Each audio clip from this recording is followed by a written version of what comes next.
Kisah halunya di mana itu? Capek. Semalam 3 kali ngobrol. Udah jawab ngobrol nggak direkam banyak orang lah. Tadi ada siaran nanti obrolan halunya di bagian apa, termasuk 4 poin ceramah Abu Uci itu sudah kita sampaikan semua. Yang belum mana itu? Soalnya kita mau gak nyimak, jujur saya mau ente nggak pernah tahu, baru tahu ente aja Oke, nih. karena Kak Haji kesini, jadi saya hormati ketika cerita Bauci Soekarno berubah jadi macan. Yang kedua, Abah Lutfi terbagi 2 menjadi 2. Yang ketiga, Abah Uci menjamin orang yang mondok neraka, orang yang sekolah nggak mondok neraka. Yang ketiga, yang keempat, suka lupa nih keempat. Abah Uci Soekarno berubah jadi macan, Abah Uci terbagi 2 menjamin neraka. Yang keempat, murid Syamsul Qadir Jalani yang tak pernah sholat. Sementara di kitabnya tidak demikian. Artinya ada kata tambahan tidak pernah sholat. Karena kita sebagai sama-sama pecinta Kanjeng Syamsul Qadir Jalani merasa keberatan ketika ada cerita Syamsul Qadir Jalani membiarkan muridnya tak sholat gitu. Ini kan jadi ganjil. Jangankan Kanjeng Syamsul Qadir Jalani, pondok manapun tidak akan membiarkan muridnya tak pernah sholat. Artinya ini rombongan hakikat tarekat yang nggak ngaji ini banyak, bukan kelompok abocin ya. Kita keberatan ketika statement itu ada dari Abauci, mereka makin menjadi-jadi, nih, gitu loh. Dan saya itu poin itu saja. Bahkan ketika Abauci ngebahas masalah riba, kita share dalam bentuk bunga. Kita sama, agar jangan bikin proposal. Sepakat, itu ajaran orang tua kita juga, gitu loh. Saya kira sebenarnya kritik ilmiah itu cukup dijawabi. Boleh tanya apa sih maksud halu kayak tadi kita jawab. Bahkan ini maaf ya, saya potong kelima ya bang. Saya itu kata-kata uci-uci itu agak sedikit ini saya sensitif bang, orang ya namanya guru saya ya uci-uci itu ya. Kan? Itu respon Kang, kata itu saya pernah nggak uci, ki uci ya. Itu kan sudah lumrah di istilah Banten ki uci itu kan. Kiai uci. Ada. Dan itu respon Kang, saya selalu manggil Abah. Karena respon mereka menyebut Kiai Lufi namanya doang. Nah, uci bohong tuh ada tuh videonya udah di-save Pak itu. Iya, kisahnya itu loh, nyampein kisah bohong. Karena saya ingin mereka berpikir, oh kalian manggil Kiai juga Kiai Lufi kok sembrono, namanya doang. Sekarang saya mau berpikir mereka enak tidak digituin. Itu jangan dipotong Kang, itu kan merespon netizen. Loh kok kalian pengen dihormati sendiri doang? Harry Pras nyebut keceplosan 1 disuruh minta maaf. Kok kalian berbuat yang sama? Kiai Lufi ini Kiai ini pengurus NU. Lo kok manggil Luffy blow on lo? Lah sekarang saya balikin, boleh nggak saya manggil Uci? Maksudnya biar saya berpikir, jangan adab itu hanya untuk Abu Uci doang. Apakah adab itu untuk Abu Uci doang?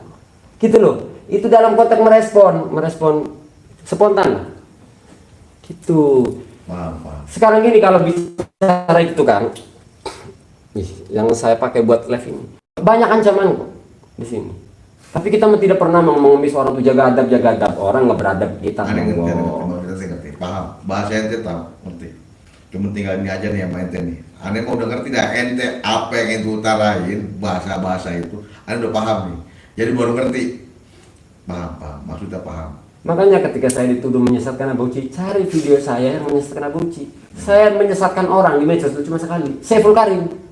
Lah ini tuh udah berani. Tania yang sampai ngaku bertemu Nabi Khidir, nggak berani saya sesat. Siapa lagi?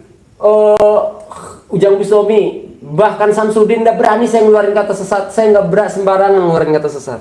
Ketika Saiful Karim baru saya berani mengeluarkan kata sesat. Ternyata MUI juga tahun 2012 pernah mengelontarkannya, melarang aktivitas Saiful Karim. Jadi kita itu bukan kayak orang Wahabi yang mudah dikit-dikit menyesatkan orang. Tapi Saiful Karim itu sudah keterlaluan, Al-Quran disalahkan.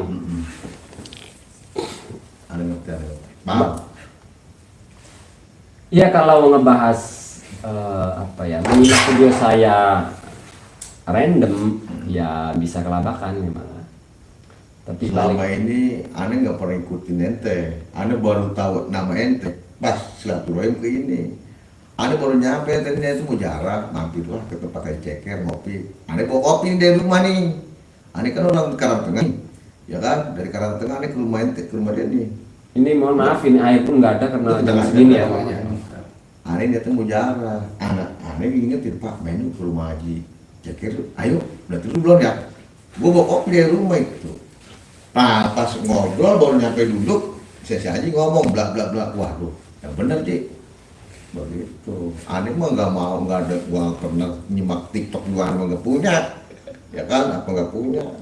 Laporannya katanya jamaah Tuan Sehalu. Bahkan nih saksinya banyak lah. Kalau disimak video YouTube saya itu banyak. Iya. Kalau ditanya Abah Uci, saya selalu lepas, mantep. Jadi kita bahkan berusaha menghindari nama Abah Uci. Jujur cuma satu saya alasannya tidak mau membahas Abah Uci. Adik ipar saya itu muridnya Abah Uci. Saya berusaha keras, tapi terlalu nih murid. Kalau berani bahas Abah Uci juga ceritain itu. Lo lama-lama kita jengkel juga Kak Haji. Lo kok begini? Akhirnya kan kepaksa waktu setelah ngebahas Habibani. Awalnya kan saya nyampein ke para tuh bagus. Saya bilang tujuan saya awalnya cuma satu, menjauhkan Habibani dari Cilongo. Saya sampaikan. Kalau itu gak cocok, kalau emang tujuan itu gak cocok. Nah setelah ngebahas Habibani makin kan nih Muhyiddin Cilongo sama lama-lama kita gimana usah Pak Haji. Nah kalau itu tujuan lu gak cocok. Sudah Karena Pak. gua tahu siapa dia. Nah udah tahu kan? Ya udah Nah. dia. Udah gak usah dibahas di mari. Oh, nggak usah, Udah, artinya. nggak usah. Karena gua masih aktif ke Cilongo, lu jangan ngebahas yang Oke ya paham ya. Artinya awalnya begitu tuh.